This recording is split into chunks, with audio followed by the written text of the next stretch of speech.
Our topic for this month of July has been understanding, the ability to comprehend, interpret knowledge, make cognitive connections, realize, and to receive insight. And this is from Charles Fillmore's The 12 Powers. And so for those of you that are a little bit new to Unity, what we do is we take each one of those 12 powers and put it in one of our 12 months. And we use that concept to talk about what it is that Spirit is through us. So I began the month by talking about the difference between intellectual understanding and spiritual understanding, that sometimes our minds get in the way from really understanding and knowing deeply what Spirit is saying through us. And then I talked last week about how often we are invited into a deeper understanding of ourselves by our relationships, whether good or bad or broken or whole, with other people, and that we have the opportunity to heal ourselves and to heal the world by coming into a deeper understanding of one another. And so today I want to talk about understanding the divine flow. I want to go a little bit into something more practical for us, that we can have some takeaways about how to bring that divine flow into our lives. And I think it was brilliant that Craig talked about exactly that, how the divine flow has worked with Tanya and her husband and their newly set up home here in Winnipeg after moving from the Ukraine, and how all of those things have just sort of flowed from there. This is exactly the demonstration of what divine flow is, and this is what we want to understand a little bit more today. So I used as my centering thought from Charles Fillmore: we shall serve for the joy of serving. Prosperity shall flow to us and through us in unending streams of plenty. Flow to us and through us in unending streams of plenty. And when I read this, I was fascinated with the idea of flow, because the use of that metaphor of flow is in all religions, all over the place. We see it in many, many different places. And because it is such a prevalent metaphor in our spiritual life, we know that it's a part of our human psyche. It's got to be. So there's something to that idea of flow, and I wanted to dive into that a little bit and talk a little bit more about what that means for us. So I want to show you a few examples of where this shows up in various religious thoughts. So from the Bible, John 7:38, everyone who trusts in me, just as the scriptures have said, rivers of living water shall flow from within him. Rivers of living water. This is the stuff of life. This is the goodness of life that is being referred to here. And then Eric Butterworth, our beloved Eric Butterworth, who we love. The great truth taught by the mystics of all ages is our whole existence flows inexorably from a universal process, which is always from within out. The external flow of life is present within us. The divine flow is always present within us. So that's one way of seeing it. And then I love the Tao Te Ching, because the Tao Te Ching has a lot of metaphors of water, a lot of metaphors of flow. And so I wanted to bring that in as well. So from chapter 34 of the Tao, the great Tao flows everywhere. All things are born from it, yet it doesn't create them. It pours itself into its work, yet it makes no claim. It nourishes infinite worlds, yet it doesn't hold on to them. Since it is merged with all things and hidden in their hearts, it can be called humble. Since all things vanish into it, and it alone endures, it can be called great. It isn't aware of its greatness, thus it is truly great. And that sort of speaks to me of divine law, that's what divine law does. It allows the creation through it, but not from it. It is our creation of whatever we bring into the world, using that divine flow in our lives. That is the creation of our experience. And then another one from the Tao. This is from chapter 4. This is just a little excerpt. The Tao is like a well, used but never used up. It's like the eternal void, filled with infinite possibilities. And that's what that divine flow is. It's filled with infinite possibilities for us, that we can create from it whatever we choose, whatever we desire, because the desire within us is the desire of God through us. So, one last one, because I wanted to show another New Thought author, Ernest Holmes. The law is infinite. It is right where we happen to be at any given time. It occupies all space and fills every form with differentiations of itself. The law also flows through us because it flows through everything. And since we exist, it must be in and through us. This is the crux of the whole matter. Infinite and immutable as the law is, ever present and available as it must be, the potential possibility of all human probability, it must flow through us in order to manifest for us. In order for us to receive in our lives, in order for us to create our experience in our lives, we co-create with the divine because we allow it to flow through us, because we allow it to be in our experience. So that idea of flow, that divine flow, I think we're all probably pretty clear about when we're not in the divine flow. We're all pretty clear about when we're struggling, about when nothing seems to be working, when we feel like we're pushing it, going against the current of the stream,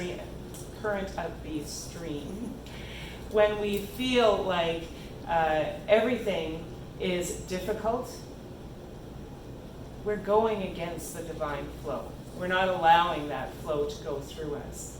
So I had some thoughts about how we can use our understanding of that divine flow, deepening in our understanding of it in order to allow that to move better through our lives. And so there's a few thoughts that I had about this. So I'm going to give you 4 different points, things that you can take with you, that you can bring into your experience and practice in your experience this week.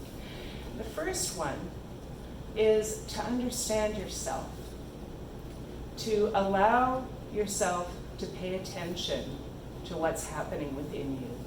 Because like I said, we all know when we're in struggle.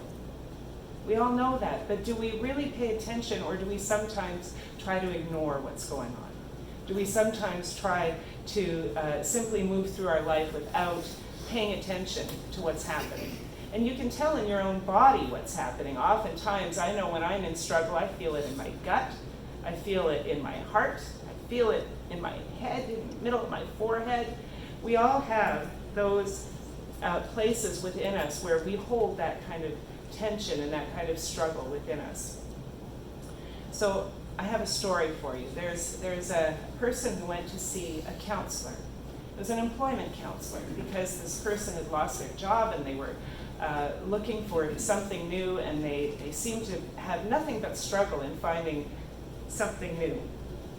And so as they were talking to this employment counselor, the counselor suggested that they do a personality assessment, some sort of a detailed assessment to try and bring up what is in their personality that would make for a good employment situation for them, or could give them some clarity in how to move forward in a different way. And so they did this personality assessment, and the employment counselor sat down with the person and said, okay, so here's what your personality says, and here are the things that are coming up, that I'm noticing coming up.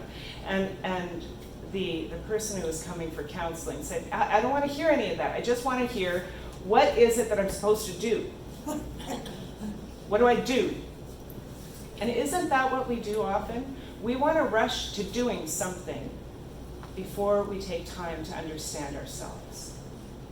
We want to rush to fix it, to do something that will fix everything, but if we're ignoring who we are, if we're ignoring that invitation to understand ourselves better, how are we going to be able to move forward in a more productive and more positive way? So, thought number one, it's important in order to be in the flow to understand yourself first. Hear yourself. And one of the practices that I use when I'm seeking to understand myself better is I go into meditation and I feel in my body where I'm feeling that tension. Like I said before, I often feel it right in my gut or in my heart. It depends on what's going on. Sometimes if I'm not speaking my truth, I feel it in my throat. Sometimes if I'm feeling like I've got to figure this out and I'm not allowing the divine to figure it out for me, I feel it in my head. So I go into meditation. And in meditation, I ask my body for wisdom. I learned this practice from a medical intuitive a lot of years ago. And what he said was, when you're in that meditative state, simply ask your body to show you a vision, an image of what the struggle is, an image of what it is that's going on for you. And when you see that image in front of you, you can talk to it. You can ask it for its wisdom. You're asking for the divine wisdom through you. You're asking for your own highest self to give you that wisdom, to speak to you. You're asking for your connection to your God self to be providing you with that wisdom, but it comes through the wisdom of your body, because that's who we are. We're physical beings. So, in understanding yourself, allow your body to speak to you. Okay, so the next idea that I had was the idea of understanding the power of our story and the meaning we give to it. Human beings are master storytellers. We are always telling stories. Our ego mind is, in fact, all about telling stories. All it does is see something and tell a whole story inferring about what that means and what that is. And sometimes our stories are maybe correct in other people's estimations, and sometimes they're completely wrong. When I'm driving down a highway and somebody passes me really quickly and kind of cuts me off, I have the opportunity right then and there to say, well, that person's a real jerk, tell a whole story about what a jerk they are, get all angry and tense while I'm driving, or I can bless them on their way because there must be some real emergency for them to be driving that fast. Or I wonder, maybe somebody's having a baby. Maybe I can just give them a blessing of joy. Maybe somebody is in need and they have to rush to their side. Maybe I can give them a blessing of peace and love and health and wholeness. Is there another way I can look at it? What am I making it mean? And we do this in our entire lives.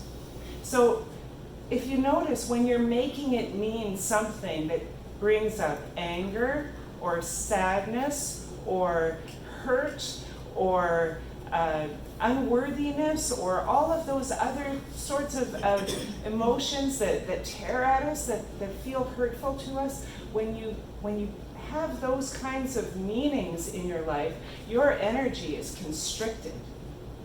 Your energy becomes small. And when your energy is small, you are not allowing the divine flow through you. You are not allowing yourself to experience the goodness of life through you. And that divine goodness is always willing to come to you.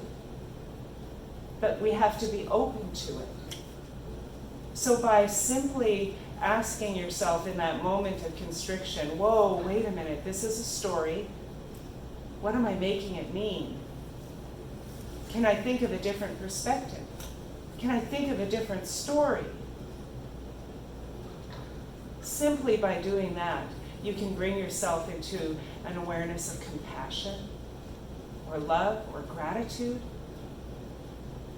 or joy. Imagine just telling a story that makes you happy instead of telling a story that makes you sad or angry. How can that change the flow in your life? So, understanding the power of the story and the meaning, that's the second idea. And then the third idea is just understanding the nature of that divine flow.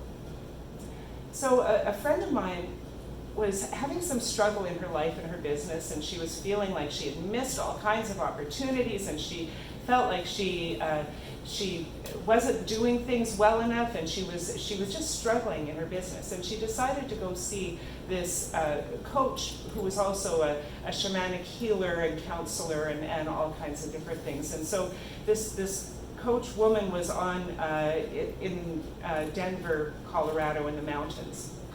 She went up to meet this person out on her property, and they had a beautiful conversation. But what she did was she led her out to this river that was behind her, and she said, "I want you to stand in the river and look down that way, look downriver." And so my friend went out, she stood in the river and looked down, and she said, "See all that water going? That's all those things that you missed out on. That's all those opportunities that you missed out on. That's all those things that you didn't do well enough." And my friend was like, "This doesn't feel very good. I don't like this counseling person. I'm not very happy with this." And she started to cry, and the counselor said, "Okay, now turn around. Just turn around. Let all that go. Turn around." So she turned around and faced the water coming, and she says, "You see all that? That's what's coming. It doesn't matter what you let go of. It doesn't matter what's gone. It doesn't matter what opportunities you miss. The nature of the divine flow is to always bring more. It's always bringing more goodness, always bringing more love, always bringing more life and health, always bringing more energy and excitement and joy. It's always bringing that.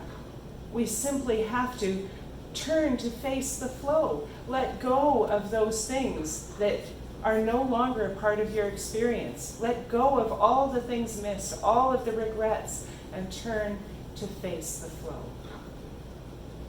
Ernest Holmes calls that, we turn away from the conditions that we don't want and turn towards the divine, knowing that what we do want is ours by right of consciousness, by right of our birthright as divine beings.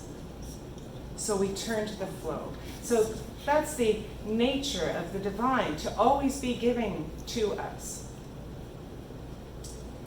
And then the last one that I wanted to talk about is understanding that we are the medicine. But before we do that, I want to just, this is from the 5 Principles from Ellen Davenport. And she said, "We receive guidance when we move closer to who we are, to who we truly are. When we move into Christ consciousness and allow divine ideas to flow through us as us. It's all God. We're simply allowing the desires to come forth, like opening a valve within us." She says, "How can we tell whether we're on the right track or living in alignment with our desires? It feels good." We have to pay attention to how it feels. It feels good to us. Our emotions are a guidance system to steer us towards our highest and best. So we learn that the divine is always giving to us. We learn that when we are in that flow, that we feel good, that we feel like we are living our highest life, that we feel like we are doing well in the world, and that we are giving well in the world, that we are doing good in the world around us and serving life in a good way.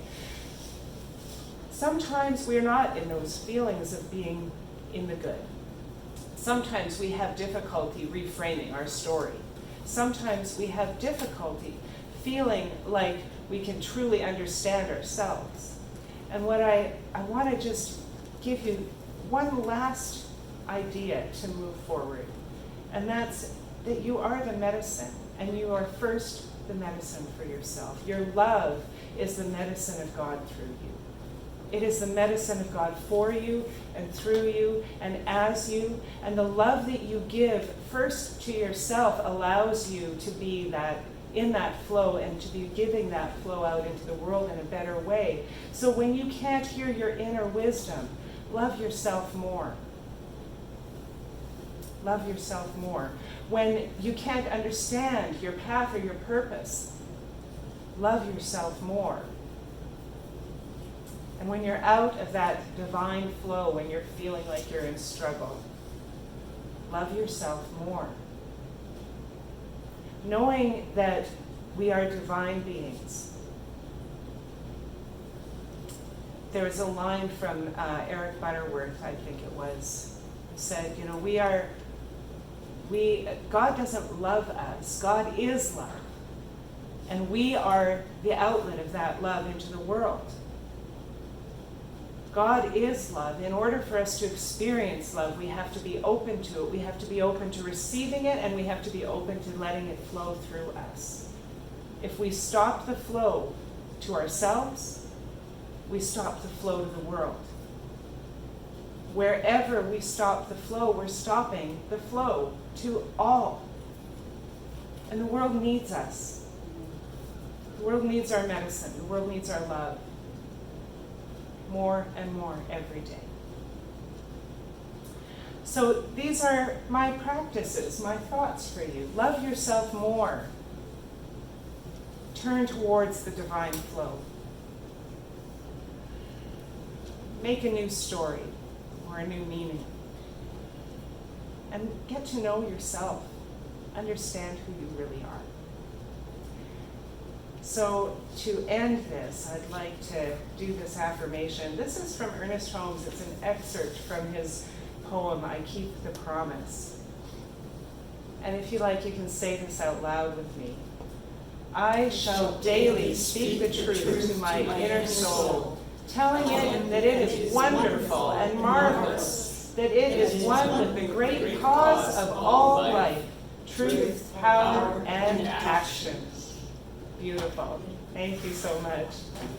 So for our closing blessing, you can stay standing if you like. It's all good. May life bless you abundantly. May grace and goodness walk with you every day. May love and joy expand within you. And may you know peace.